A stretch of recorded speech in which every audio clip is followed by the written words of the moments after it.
Banshee Bragh by Mac Ralston. The gent behind the bar hollered, "Sit anywhere you please." But Shannon didn't hear him. Rather, she couldn't hear him. It wasn't called the Clangy Clover for shits and giggles, but a grouping of drunkies and a roaring fire just beneath a windowsill being weaved in streaks of rainwater wasn't the reason why. Shannon couldn't hear at all. She was deaf, but she didn't need to be told to sit anywhere she pleased. She could do that all on her own. "You're a Yank, ain't ya?" The gent behind the bar now wasn't. He was standing beside her at the little booth, tucked just beneath the windowsill aside the fireplace. That fire had caught her attention with all its crackling and popping like a tiny fireworks show, and she didn't look up at him until the menu and napkin slid across her table. She made a face somewhere between a smile and a grimace, and motioned with her hand as if she was writing on invisible paper that was floating in the air. The gent was confused at first, but reached into his apron and pulled out a measly green pen. She nodded fervently, took it, and on one of the napkins scribbled something. She turned it to face him. "I'm deaf." The gent raised two brows and nodded at her. "Can you read lips?" he said, like a tourist trying to talk to a native outside their native tongue. Fortunately for him, she nodded. "By the look of the Irish," he said, and pointed over to the sign labelled Specials and smiled. It certainly was a special day for some, that being that it was the feast of St. Patrick, March 17th, and the list of the day's options reflected that. Corned beef, cabbage, colcannon, box ties, and stew, all of which were typical there. Yet for a Yank from the States, it was just about as festive as having a leprechaun being shoved up your ass. Shannon took a quick glance at the sign and began jotting, and not a moment later the napkin read plainly, "Stew." The gent nodded, but before he could turn around, she grabbed the napkin and wrote something else. "No onions. We make it in a crock," he said. "So we can't go give you no onions. Besides, who the feck doesn't like an onion in their stew? That's a crock." She smiled up at him and nodded understandingly. "You still want it?" he asked. She made a knocking motion with her hand and nodded alongside it, and the gent meandered into the kitchen. Shannon sat silently, cleared her throat after a sharp cough, and looked around the place. Clearly there was some kind of music playing. She couldn't damn well hear it, but the fella at the booth behind her was tapping his toe pretty hard, 6/8 time. She smiled. A couple of guys were clinking their pints at the bar, a bearded one shuffling a deck of cards, and just behind him, a woman danced a soft jig. "Here's the stew," the gent said, setting it just before her at the table. "I tried me damnedest to get a scoop with no onion. Tell me how you like it." She pressed her fingers to her chin and lowered them down at him before lifting the spoon out of the bowl and swallowing a nip.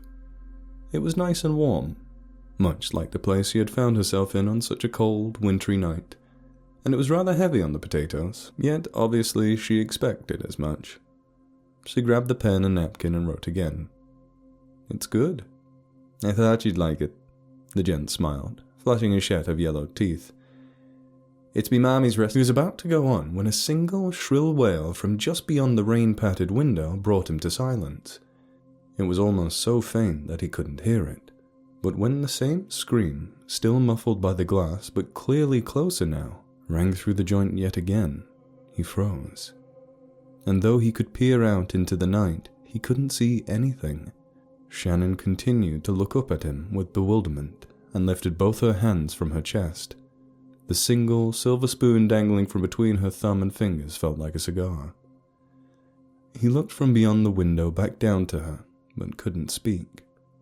His heart, too, was thumping in a 6/8 time, and he was about to ask her if she'd heard it, but already knew her answer, and a quick glance around the place answered the second question on his mind.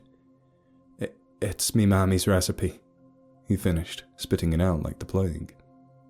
He was about to walk away, but his knees grew weak, nearly buckling, so he sat down across from her at the booth and dug the scruff of his chin into his knuckles, which were worn and smelled of Guinness. The pub, which only seconds earlier was coddled in the warmth of the crackling fire, was now chilled as the night outside, at least to him. Now seated across from the man, Shannon stared the stranger dead in the eyes as she wrote something else on the same dinner napkin, freshly smeared in beer broth and lipstick. What's wrong? The gent shook his head and looked around the place. Everyone was going about laughing and drinking and dancing as usual. No one else had heard the scream. "Shite," the gent said, hushed under his intoxicated breath. He turned to face the woman, but his attention was drawn to the large clump of matted hair floating in her stew.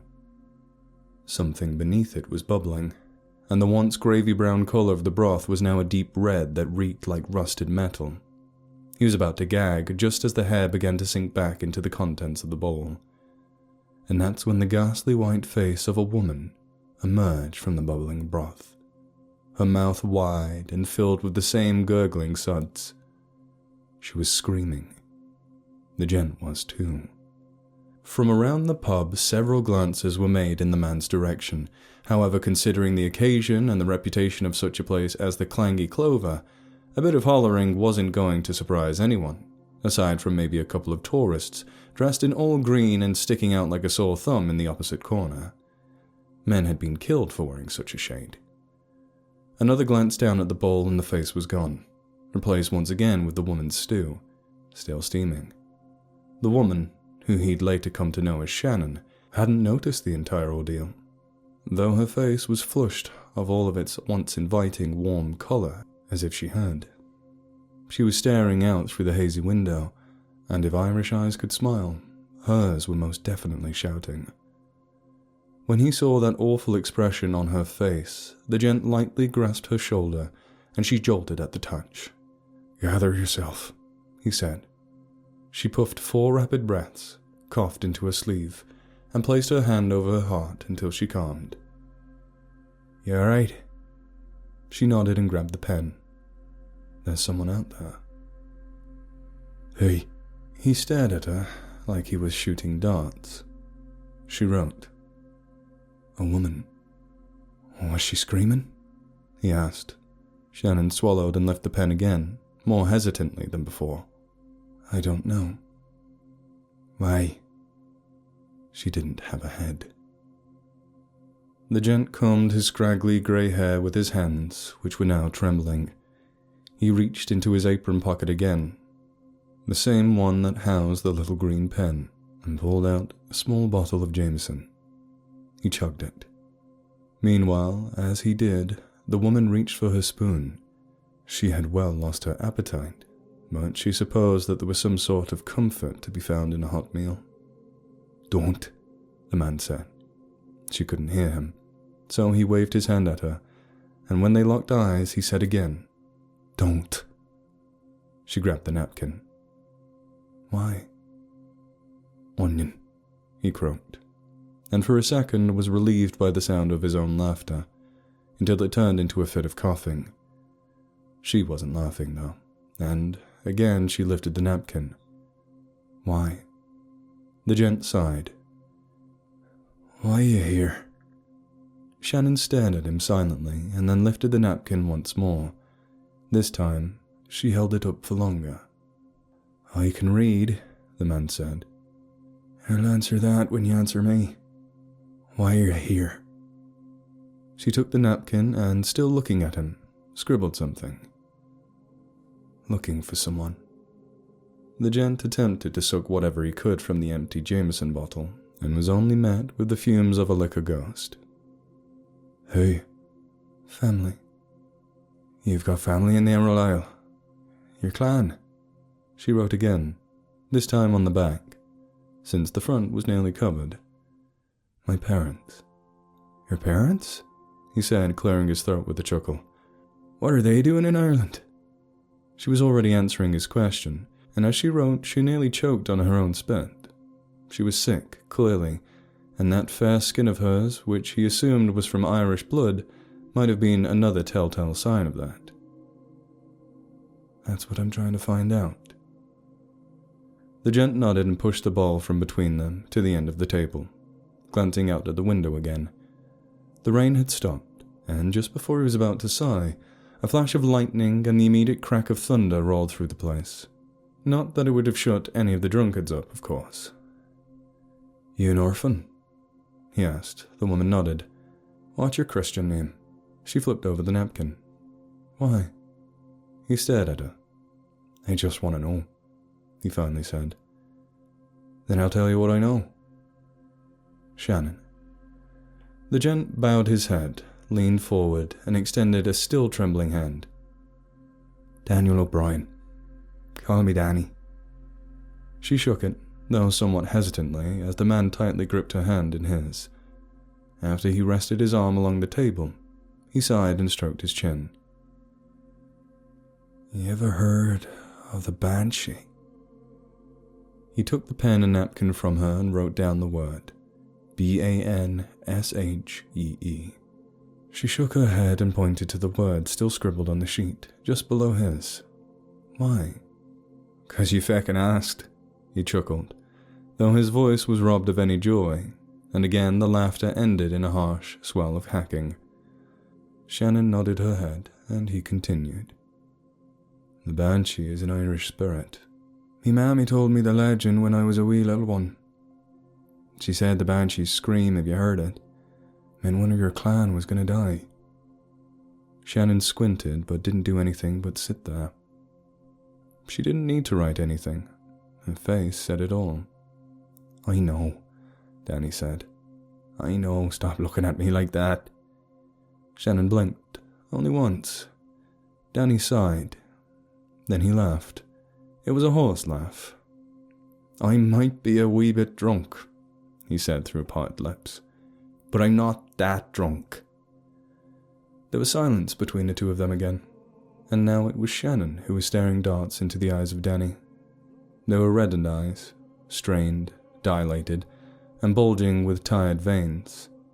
He didn't say a word, yet those eyes spoke a million until it was his turn again. "How'd you know your parents were in Donnybrook?" Shannon turned and peered out the window again, watching as the post-rain fog rolled across the dewy glass. She looked at him and lifted the napkin, pointing to the word he had written. Banshee. "We'll get back to her," he nodded, patting the wooden table, and still trembling but calmer than before. "Right now we're talking about you." Still looking dead at him, Shannon slapped something onto the table between them. She lifted the flat palm of her hand and revealed a box of playing cards, inscribed with the name Emerald Isle. He lifted the box just as Shannon began jotting something else. His eyes began to swell as, again, he coughed, and that was not the reason why. On the side of the little white-green box, a string of letters plainly read, "The Ormond Printing Co., Limited, Dublin, Made in Ireland." Before he could comment, Shannon slid the napkin toward him. It said, "This was my father's deck, a full set except for the 3 of clubs. It was made here in Dublin. I'd like to finally meet him and my mother. I'm sick." Danny smiled a shy grin, which was unbefitting of him given his brashness up to this point. He reached into his pocket, not the apron but his actual pants pocket, and pulled something out, smacking it against the table. He sighed, and that timid little smile vanished from his cheeks. He then lifted his trembling hand to reveal a 3 of clubs. Shannon instantly slapped him across the face. It was a knee-jerk reaction and was only followed by a sea of tears flowing out of her eyes. Danny was crying too, but that didn't stop him from speaking his mind, a once again familiar trait most befitting of him. "I deserved that." "You didn't, Shanny." Shannon, who was still choked up, pointed at the napkin, now soaked in her own tears. The word, running with green ink, still read, "Why?" "I ask myself that every night," Danny said with a sniffle. "If I find an answer, I'll tell you." Shannon jotted something, biting her lip. She was afraid of the word she was inscribing into that paper. "Where's Mom?" All Danny could do was shake his head, and she knew right away that he meant. That was the last time I had heard the Banshee. I begged the Lord that I'd never hear her cry again. After a silent moment, which, mind you, was still just as clangy as the clover, he lifted the 3 of clubs and held it tightly between his pinches. His voice was stronger now. You ever wonder why it's called the 3 of clubs? He asked, tapping the shape beneath the number with his finger. That's a shamrock. Shannon didn't respond. She wanted answers, not more questions. What happened to her mother? Why'd they leave her? Was the Banshee going to kill her? And, for some strange reason now, what's with the 3 of clubs? Pretty funny when something's hidden in plain sight, Danny said, lowering his voice to a whisper, even though that didn't make any difference to his deaf daughter. In the States, the Yanks call it lads in black or some shite. Here in Erin, it's the club. Both 'cause of this, he said, tapping the clover's shape, and 'cause if you tell a soul about it, they'll club your arse to death. Shannon shook her head in confusion. Danny looked over to the bearded man playing cards beside the bar, and then back to Shannon. That's Connor Ferguson. 2 clubs, I'm 3. You aren't like the Yanks, Danny said, brows furrowed. Doesn't a government job? We're like a militia against the fair folk. Shannon shook her head again. She didn't understand, but how could she? Danny pounded the table and held 2 fingers above his head. Not a moment after did the bearded fella, Connor Ferguson as he called him, clink 2 green beers onto the table. What was the last boil? Connor Ferguson grinned down at her with a smile, but Shannon wasn't reciprocating it. He swallowed and then turned back to Danny. Want me to deal you in, Danny boy? Danny shook his head and Connor, rather confusedly, meandered back to the drunken bunch of gamblers whilst whistling Danny boy to himself, taking one last glance over his shoulder at Shannon. His eyes looked familiar, perhaps from a memory. Your mother, God rest her soul, started this place 35 years ago today. Connor was here from the very beginning, Danny said. Shannon continued to wear her confused expression, and Danny chuckled. What? You think I dreamed of being a barter? Not much barting to do when you're protecting your clan from the fair folk. Shannon grabbed the napkin and pen and began scribbling again. Danny tapped it and grabbed her attention. He pointed to the beer before her. You better drink up, he smiled. Shannon continued writing. Who are the fair folk? Feckin' Yanks, Danny muttered under his breath. Fair folks are the Fae. The fairies. Shannon's eyes lit up. Yeah, you read me lips right. But they ain't feckin' Tinkerbell, Shanny. They're boggarts, goblins, and yeah, banshees. Now, not all of them is bad. Hell, take your banshee out there, for example, he said, pointing to the window. She's what you call an omen. She only tells it as it is. Every clan has one. That's why when you saw her, I knew you was me own flesh and blood. That's why no one else seen or heard her cry. Shannon swallowed thoroughly. It was a hard pill, after all. I know you don't want to believe me. Believe me. I know. But your mother and I, what we did to protect you. Danny's lip quivered and he bowed his head. When she told me about you listening, he said, pointing to his ear, I thought Lady Luck had stopped smiling on us. We were young and we were scared. I thought your deaf ears were a curse. Shannon interrupted him and bitterly wrote, ripping the napkin some in the process. They are. Danny shook his head. You were our greatest blessing, Shanny. Are our greatest blessing. I'm so sorry we too blind to see it then, but I see it now. Danny's speech was interrupted by another high-pitched howl from outside. It was even closer than before, as if the thing's lips were now pressed against the window's foggy glass. He didn't look. He faced forward, and as he stared at his teary-eyed daughter, she coughed again. Only once, but she coughed hard enough to spit blood onto her sleeve. She wiped it with the napkin. At that moment, Danny's Irish blood ran icier than it ever had. And immediately, he reached out with his old and cold hands and embraced hers.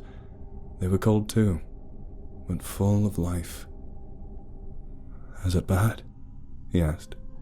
Shannon nodded without looking up at him, and Danny muttered something softly to himself, perhaps a prayer or a plea, either to God or the forsaken Banshee, and scooted up in the booth until his gut was pressed against the table.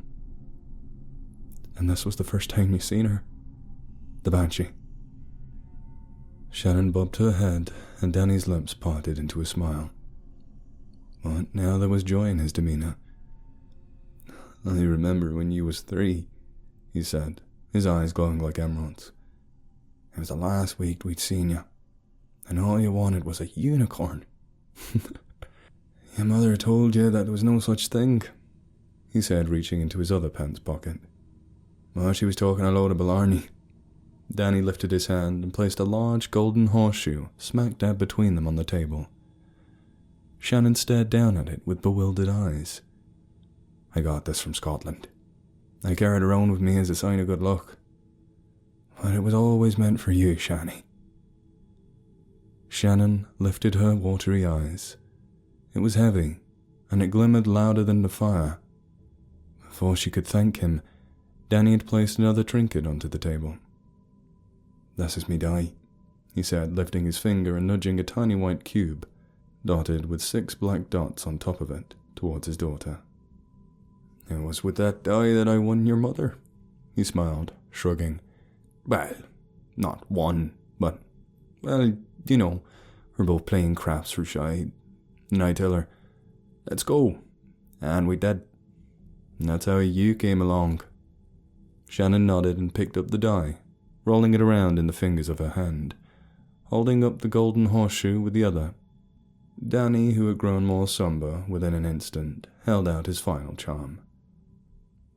"This is the most special," Danny said, lifting up a 3-leaf clover, a shamrock, which was creased and wrinkled up and had clearly seen sunnier days.